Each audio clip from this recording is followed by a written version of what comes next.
What's up guys, it's Adjo from RedLine GFX. Today I'm going to be showing you how to create some advanced materials in Cinema 4D. I'll be covering texturing, displacement, and some reflection tips. So let's head on over.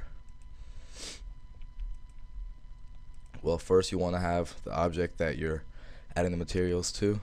I'm just have these balls for just to show you. And go all over and make a new material and just pick a color. I'm gonna go with a nice red. Yeah, there you go. And first, let's go over reflections. When you check the reflection tab, the first thing you want to do is change the brightness from around 10% to 20.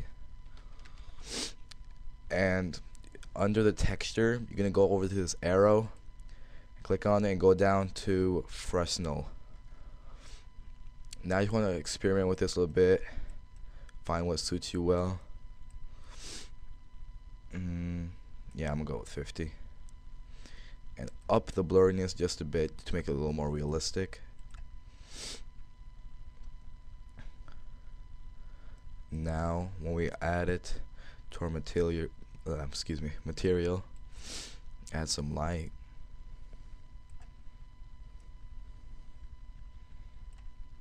Let's render it out.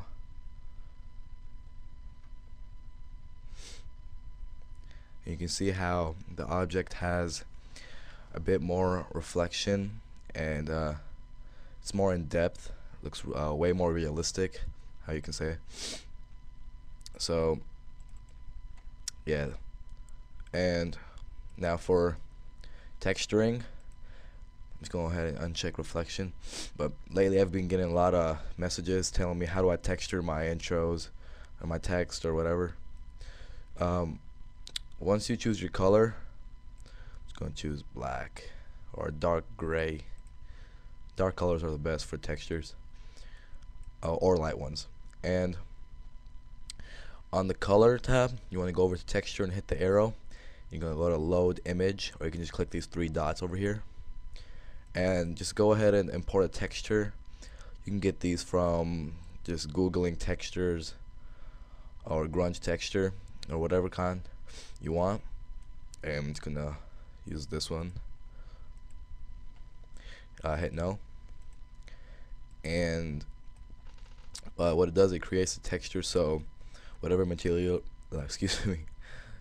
whatever material you have that's on, it'll create some more texture and whatever.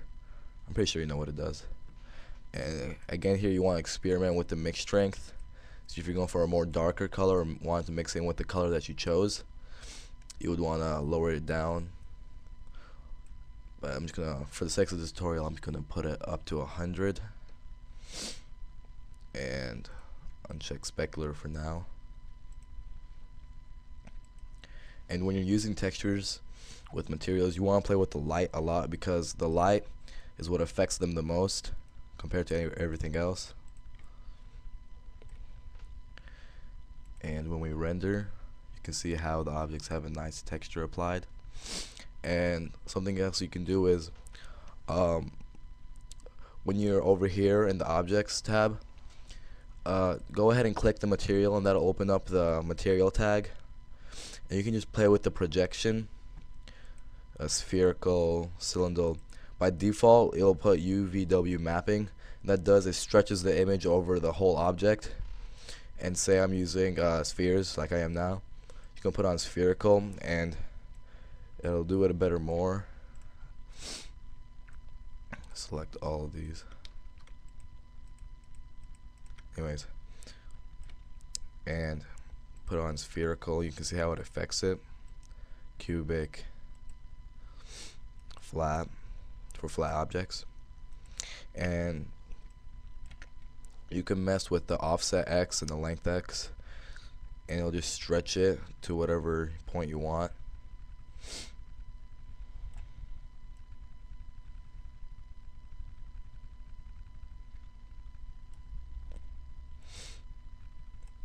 Yeah, and there you go. Now, last but not least, we're gonna go over displacement. Now displacement is when you see kind of a messed up figure in Cinema 4D. It's like it creates that messed up. Like they don't use any poly effects or anything. It's just the material itself. So yeah, go ahead and make a new material. Just gonna use this one, and just like before, just make any color you want. Let's go with a light blue or whatever color that is. And all the way at the bottom, you see the displacement. Just check that and click on it. Now you won't see any changes, but you want to go to texture, effects, and hit on spline, and you automatically see it disforming. And go ahead and click on it, and you can mess with the settings in here. See, there you go. And when you're in here, you can hit subpolygon displacement. Just go back to the tab and hit subpolygon displacement. You can mess with the subdivision level. Up it up to 5. And top, you can see how much you want to affect it, messing with the strength and the height. Put that back, okay. No, exit out of that. And apply it to your object, but you won't really realize or see anything happening. But you want to go ahead and hit render, and you can just see it deforming already. It doesn't appear in the editor, just in the when you render, and you can see it now.